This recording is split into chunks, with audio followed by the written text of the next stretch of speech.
Hello engineers, welcome to engineering unit. और आज के इस वीडियो में मैं अपने प्यारे दोस्तों थर्ड सेमेस्टर के स्टूडेंट्स के लिए ये वीडियो लेके आया हूँ, जिसमें मैं 15th को डीएफ का पेपर होना चाहिए, फिर डीबीएमएस, फिर पीएनएस एंड इसी तरीके से आपके पेपर्स आते रहेंगे जीटीयू से। इस चैनल पे क्या खासियत है इस चैनल की, ये मैं आपको बता देना चाहता हूँ। आप नए हो इसलिए मुझे ये सब कुछ बताना पड़ेगा।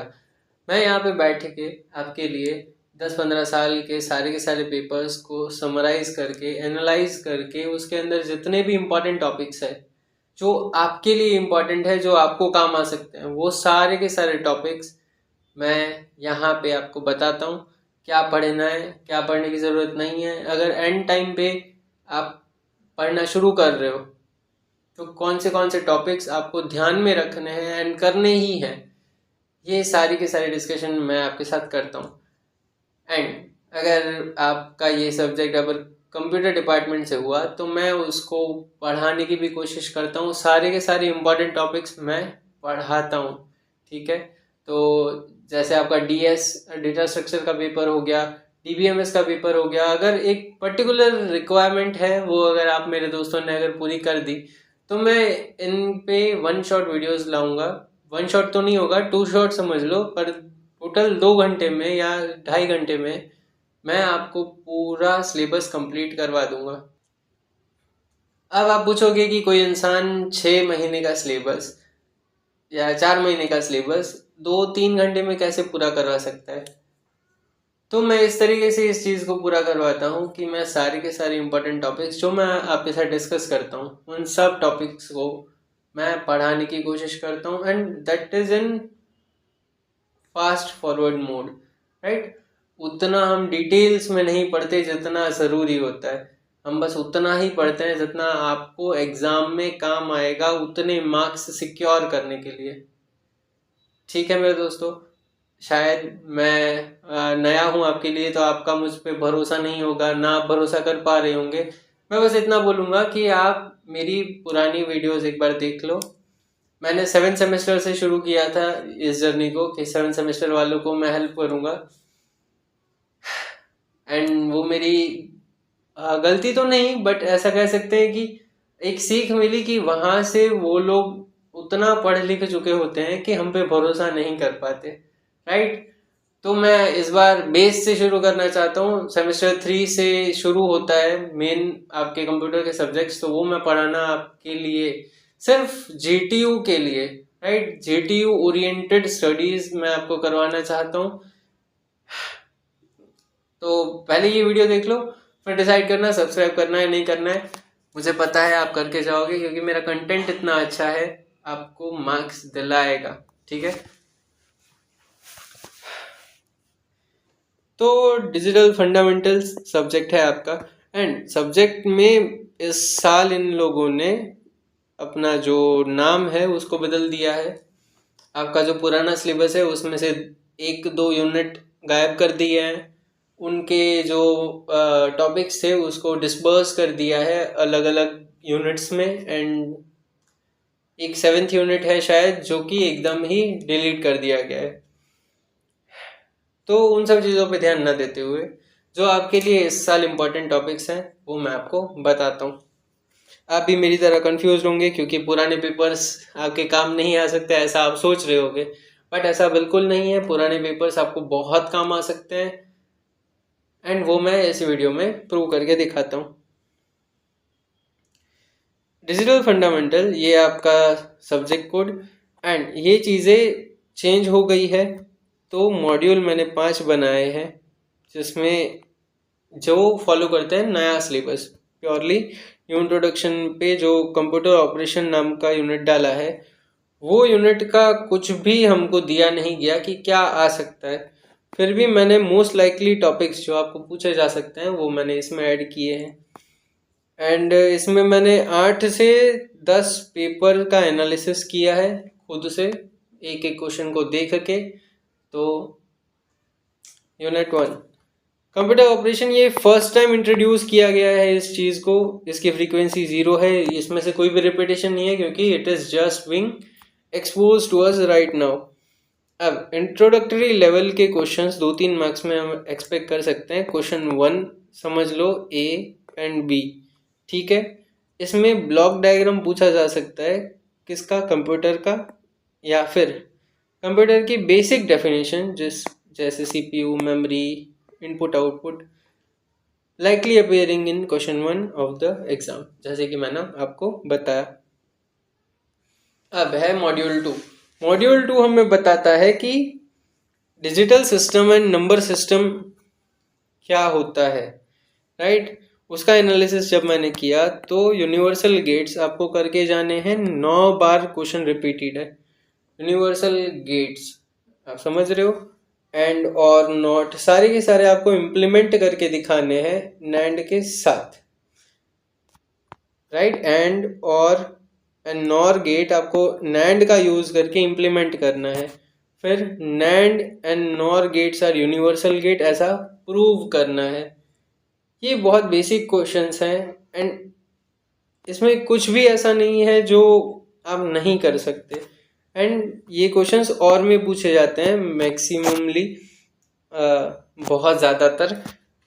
Prove that NAND and NOR gate are universal gate, एक क्वेश्चन ये हो गया। फिर ये क्वेश्चन हो गया, why NAND and NOR gate are called universal gate. Realize basic logic operations using NOR gates only. तो आपको सारे गेट्स करने हैं एंड उसको थॉरोली करना है इस तरीके से कि आपको बोला जाए कि नैंड को यूज़ करके इन तीनों को बना के दिखाओ तो आप बना सको, या नॉर को यूज़ करके इन तीनों को बनाना आपको बोला जाए तो आप बना सको। सी आप थर्ड ही सेमेस्टर में हो, इट्स नॉट लाइक कि आपने डिग्री कंप्लीट कर लिया है। मुझे पता है कि क्यूरियोसिटी होती है, डर लगता है पेपर देने से, हमको नहीं पता होता कि पेपर में लिखना कितना है। तो यहाँ पे मैं आपको वही सारी बातें बताऊंगा जो आपके लिए ज़रूरी है। जैसे कि अगर ये 7 मार्क्स का क्वेश्चन आपको पूछा जा रहा है तो आपको नीटली पेंसिल से सारे के सारे डायग्राम बनाने हैं। डायग्राम बनाया, उसको एक्सप्लेन किया, फिर डायग्राम बनाया, फिर उसको एक्सप्लेन किया, फिर एक्सप्लेन करके फिर डायग्राम बनाया। इस तरीके से आपको 7 मार्क्स में अगर पूछा जा रहा है तो मिनिमम 3.5 पेज आपको भरने हैं। आप कैसे भरोगे वो किसी और पेपर में देखा जाएगा, वो किसी और वीडियो में बात करेंगे जिसमें मैं आपको ये टॉपिक्स पढ़ा रहूँगा। अभी फ़िलहाल इतना है कि इस चीज़ का यूज़ करके आपको 3.5 पेज भर लो क्योंकि इसमें डायग्राम्स ज़्यादा है। ये सब्जेक्ट डायग्राम्स का सब्जेक्ट है, इसमें डायग्राम्स ज़्यादा होंगे तो थ्योरी साइड में रखो, डायग्राम ज़्यादा है तो 3 पेज इसमें आपको भरना है, ऐसा आपको रख लेना है।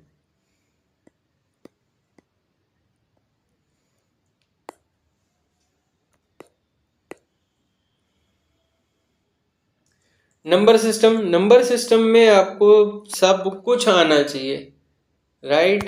बेस 16 से बेस 8 में कैसे डाले, बेस 8 से बेस 16 में कन्वर्ट कैसे करे, या 10 को 8 एंड 16 में कैसे कन्वर्ट करे, ये बहुत इजी चीज़ें हैं। इतना ज़्यादा इसमें वो नहीं है।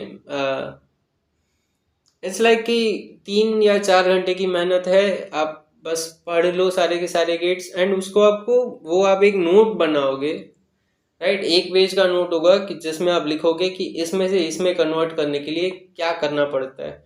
इतना सा डेफिनेशन आप लिखने के बाद अगली चीज़ इस तरीके से एक चार्ट बनाओ, या कहे कि पूरा एक नोट्स प्रिपेयर करो जिसको बस आपको पढ़ना है एग्जाम के 2 दिन पहले। It's a one time investment, एक बार आपको ये करना है एंड आपको फिर एग्जाम के 1 दिन पहले करोगे फिर भी आपके मार्क्स कहीं नहीं कटेंगे। 18 क्वेश्चन आ चुके हैं 8 पेपर में। आपको समझ में आ रहा है तो प्लीज़ लाइक करें, क्योंकि ये चीज़ें इम्पॉर्टेंट है, ये चीज़ें आपको कोई नहीं बताएगा। एंड ये PDF अभी मत मांगना, ये PDF आपको एग्ज़ाम के 2 दिन पहले मिल जाएगी, क्योंकि ये टफ पेपर है, इसमें मोस्ट ऑफ द लोग फेल होते हैं। आई नो, मैं जानता हूँ ये आपके काम का सब्जेक्ट नहीं है, ये हार्डवेयर का सब्जेक्ट है। DF हो गया, इसके बाद COA करके एक सब्जेक्ट आएगा। ये सब्जेक्ट हमारे काम के नहीं है, हार्डवेयर के हैं, बट अब कंप्यूटर साइंस एंड इंजीनियरिंग कर रहे हैं तो उसका पॉजिटिव इम्पैक्ट भी पड़ेगा एंड नेगेटिव इम्पैक्ट भी पड़ेगा, वो सब अपनी अपनी जगह पे।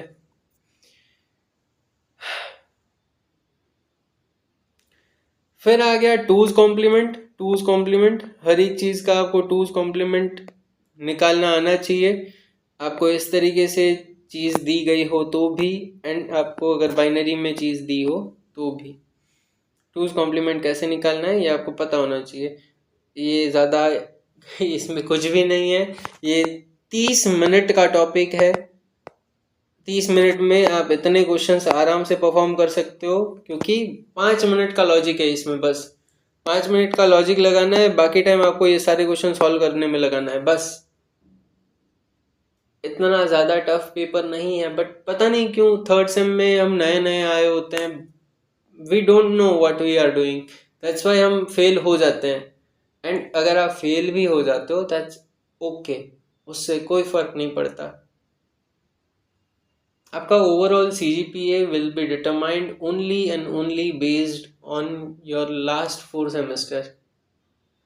तो इसका मतलब ये नहीं है कि फेल हो जाओ, but you are getting my point कि अगर कोई गलती से फेल हो जाता है या फेल हो रहा है तो उसको इतना निराश होने की ज़रूरत नहीं है, बस फैमिली में जुड़ जाओ, let's get united, we will help you, we will help you out. फिर है लॉजिक फैमिलीज, ठीक है। Explain the characteristics of digital ICs, IC की characteristics. Input, draw 2 input TTL NAND gate and explain operation. TTL ECL and CMOS को compare करना है, logical families को compare करने के लिए बताया गया है। तो इसको आप स्किप करना चाहो तो कर सकते हो, क्योंकि ये तीनों फैमिली आपको याद होनी चाहिए। नैंड से आप बना पा रहे हो, नॉर से आप इन चीज़ों को बना पा रहे हो, ये आपको पता होना चाहिए, आपको लॉजिक पता होना चाहिए। एंड इतना करने में बहुत ज़्यादा टाइम लग जाएगा, राइट। तो इट्स ओके, इसको अगर छोड़ दोगे तो इट्स ओके, बट इसकी फ्रीक्वेंसी हाई है। आई वुड नॉट रिकमेंडेड कि आप इसको छोड़ ही दो। एग्ज़ाम के 2 घंटे पहले भी इनमें से कोई भी 2 क्वेश्चन करके चले जाना, and that will be okay, enough हो जाएगा आपके लिए। अगर 7 मार्क्स का क्वेश्चन आ रहा है तो उसमें से 4 लेके आ जाओगे, एंड कुछ ना से कुछ अच्छा। डिमॉर्गन्स थ्योरम 5 बार पूछा गया है, उसको प्रूव करना है। State and prove De Morgan's theorem using truth table. State and apply De Morgan's theorem on this. Prove ये यूजिंग बुलन थ्योरम्स, उसे डिमॉर्गन थ्योरम ही बोलते हैं। इसमें मुझे कुछ समझाने की ज़रूरत नहीं है, बहुत बेसिक टास्क इसमें दिए गए हैं, आप आराम से कर सकते हो। अब बाइनरी कोड जिसमें ग्रे एंड हैमिंग 2 चीज़ें ऐड हुई है नई। हैमिंग कोड जनरली आता है आपके आगे के सालों में, राइट, बट अभी ये जो नया सिलेबस इंट्रोड्यूस किया गया है उसके अकॉर्डिंग ये आपको इस बार पूछा जाएगा, and it's no problem. Explain hamming code for error correction, बहुत सिंपल टास्क होता है, 5-10 मिनट आपको पढ़ना है, दैट्स इट। इतना ज़्यादा, I know you will be like ये इंसान तो बोल रहा है हार्ड नहीं है, हार्ड नहीं है, हार्ड नहीं है, बट हमारे लेवल पे आके देखो तो पता चले कितना हार्ड है। आई नो, मैं वहाँ पे था, मैं वहाँ से गुजर चुका हूँ, मुझे पता है कि वहाँ पे आपकी मेंटालिटी क्या है, आप कितनी चीज़ों में एडिड हो, कितनी चीज़ों में आपका दिमाग डिवाइडेड है, मुझे इन सब बारे में पता है। बट अगर उसमें से कुछ चीज़ें आप निकाल दोगे एंड इस पे फोकस करोगे, राइट, तो आपका फ़ायदा होगा ओवरऑल। ये फ़ायदे की चीज़ें हैं, मेरा काम था बताना, मैंने बता दिया। Construct Hamming code for this, even parity से करना है। कन्वर्ट दिस टू ग्रे, ये वाला क्वेश्चन मत करना, इट्स ओके। अब मॉड्यूल 3 बोलता है कॉम्बिनेशनल लॉजिक डिज़ाइन। चलो बताते हैं कॉम्बिनेशनल लॉजिक डिज़ाइन किस तरीके से किया जाता है। के मैप मिनिमाइजेशन, पहले तो के मैप कंस्ट्रक्शन आना चाहिए, फिर उसका मिनिमाइजेशन आना चाहिए, राइट। देखो ये आपको सिंपल क्वेश्चन दे दिया है, बोल दिया है कि के मैप कंस्ट्रक्ट अ के मैप। प्राइम इम्प्लीकेशंस बता दो इनके लिए। रिड्यूस दिस यूजिंग के map, convert this into standard mean term form, simplify this. ये सिंप्लीफाई, ये सब कुछ जो यहाँ पे दिया गया है, इस सारी इक्वेशंस, इन सारे फंक्शंस को आपको के मैप का यूज़ करके मिनिमाइज करके रिप्रेजेंट करना है। आई होप के मैप क्या है ये आप सबको पता होगा, बट ये क्वेश्चन 7 मार्क्स के क्वेश्चंस हैं अगर आप ध्यान से देखो तो। ठीक है,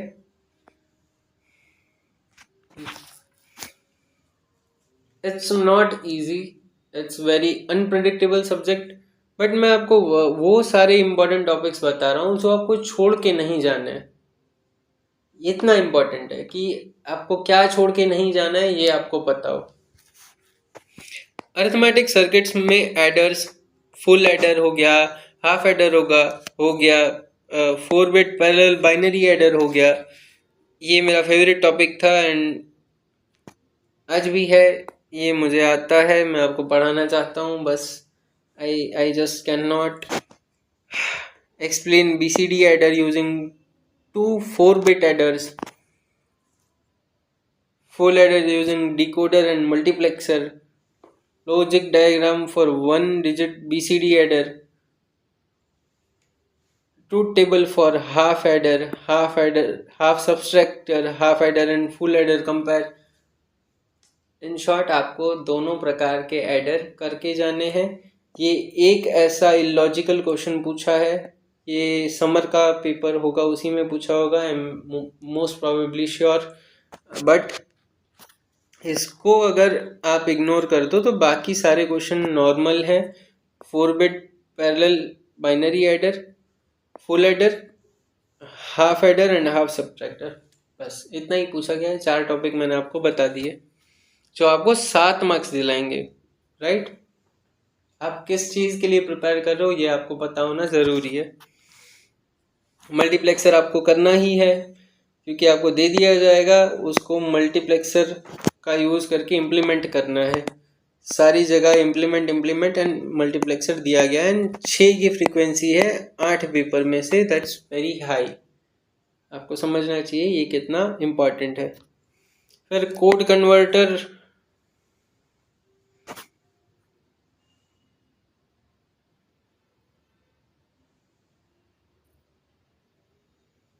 छोड़ दो, दिस इज, ये आप तब कर सकते हो जब आपको सब कुछ आता हो, right.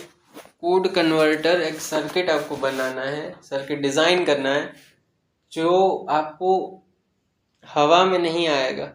You have to know ऊपर के सारे टॉपिक्स, पूरा का पूरा सिलेबस जब आपको पता होगा तब आप ये चीज़ बना पाने में सक्षम हो पाओगे।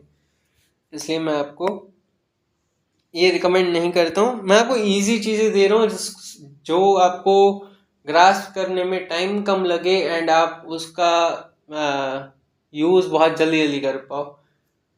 मैं एग्ज़ाम के एक रात पहले अगर आप इस वीडियो को देख रहे हो तो आई एम अभी भी टेलिंग यू कि आपका कुछ नहीं हो पाएगा।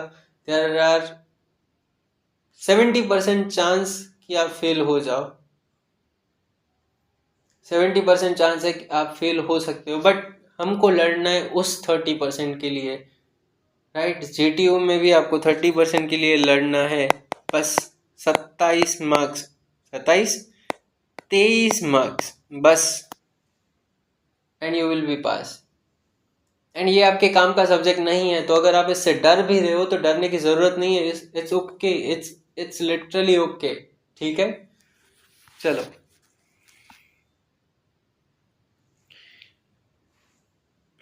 कंपैरेटर आपको बनाना पड़ेगा 1 बिट, 2 बिट, 2 बाइनरी नंबर्स के साथ, right. It's easy. 2 bit magnitude का कंपैरेटर आप बनाना सीख लो, 7 मार्क्स मिल जाएंगे। डिकोडर एनकोडर ज़्यादा पूछा नहीं जाता, बट 5 क्वेश्चन इसमें दिख रहे हैं तो ये भी इम्पोर्टेंट है, बट यस ये वाला कर लेना। ये वाला एक क्वेश्चन आने के चांसेस बहुत ज़्यादा हैं। इस डिकोडर का यूज़ करके ये वाला डिकोडर बनाओ। सॉरी उल्टा बोल दिया। 3x8 डिकोडर का यूज़ करके 4x16 वाला डिकोडर डिज़ाइन करके दिखाओ सर्किट। चलो, सीक्वेंशियल लॉजिक डिज़ाइन, ये अब आपका आ गया बहुत गहरा खाई, राइट। ये हम खाई पे पहुंच चुके हैं। फ्लिप फ्लॉप कन्वर्जन्स आपको पूछे जाएंगे, इसमें सारे के सारे आपको फ्लिप फ्लॉप आने ही चाहिए, there is no other option. J K flip flop ज़रूरी है एंड डी फ्लिप फ्लॉप ज़रूरी है, अगर यहाँ पे आप पैटर्न देख पा रहे हो तो। ओके, जे के फ्लिप फ्लॉप ज़रूरी है एंड डी फ्लिप फ्लॉप ज़रूरी है, क्योंकि डी फ्लिप फ्लॉप हर जगह पे है ही। आपको जेके से डी में बनाना है या डी से जेके में बनाना है, बस इतना ही डिफरेंस आपको दिखेगा। बाकी सारे फ्लिप फ्लॉप आपके लिए ज़रूरी है। एसआर वाला फ्लिप फ्लॉप अगर आप छोड़ भी दोगे, एसआर वाला फ्लिप फ्लॉप अगर आप जो छोड़ भी दोगे, बाकी सारे के सारे इम्पॉर्टेंट हैं। 7-7 मार्क्स के क्वेश्चन आते हैं, 4 से 7 मार्क्स का क्वेश्चन आता है, it's important. Counter design, mode 6 का ripple counter using T flip flop, अगर ये सारे के सारे आते हैं तो आप काउंटर डिजाइन कर पाओगे आगे जेके से, राइट, टी फ्लिप फ्लॉप से, समझ रहे हो, जेके से टी फ्लिप फ्लॉप। तो ऊपर की सारी चीजें अगर आपको आती है तो आप आगे कर पाओगे। ऊपर क्या क्या इंपॉर्टेंट था, D flip flop and JK flip flop. अब यहाँ पे क्या क्या इंपॉर्टेंट है, JK flip flop and T flip flop. यहाँ पे भी टी फ्लिप फ्लॉप दिया गया है। तो आई होप मैं आपको बताने की कोशिश कर पा रहा हूँ कि जैसे जैसे हम सिलेबस की गहराई में जाते जा रहे हैं, वैसे वैसे ये सिलेबस आपके लिए ऊपर के यूनिट्स पे बहुत ज़्यादा डिपेंडेड होता जा रहा है।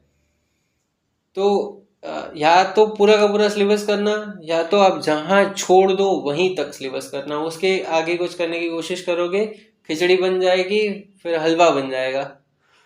राउंड कंडीशन एक बहुत ज़्यादा अच्छा टॉपिक है एंड 5 बार पूछा गया है and it's simple. Race around condition क्या है जेके फ्लिप फ्लॉप में, ये बताओ, एंड मास्टर स्लेव सॉल्यूशन इसका क्या बन के आता है वो बताओ। सिंपल क्वेश्चन आता है, रेस अराउंड कंडीशन क्या है and how to solve it. Theoretical है मोस्ट ऑफ, आप अच्छे से समझा सकते हो। फिर एक आता है shift registers, explain type of shift register, functions क्या क्या है इसके, वर्किंग, ऑपरेशंस, एप्लीकेशंस, हर एक चीज अलग अलग तरीके से इनके बारे में पूछा जा रहा है। अब है यूनिट 5 तो नहीं, मेमोरी वाला यूनिट, जो कोई भी आप सिलेबस में दिया हो। ये मोस्ट ऑफ इसमें बहुत ज़्यादा थ्योरी होती है, मेन बात ये है इसमें थ्योरी ज़्यादा होती है। PLA एंड PAL इम्प्लीमेंटेशन, ये दोनों इम्प्लीमेंट करो with PLA, 3 input 4 product, describe operation with logical diagram, difference, short note on PAL, right. इसमें थियोरेटिकल क्वेश्चंस आपको ज़्यादा दिखेंगे। अब रैम है, उसके अंदर तो कुछ भी नहीं है, static versus dynamic, statics versus dynamics, वही आपको हर बार का है, हर सेमेस्टर में इस तरीके का क्वेश्चन रैम पे आ ही जाता है। रोम पे short note, functions, leave it and उसके टाइप्स। लीव इट मतलब करना है, मैं छोड़ रहा हूँ, मतलब समझा नहीं रहा अब इसमें आगे।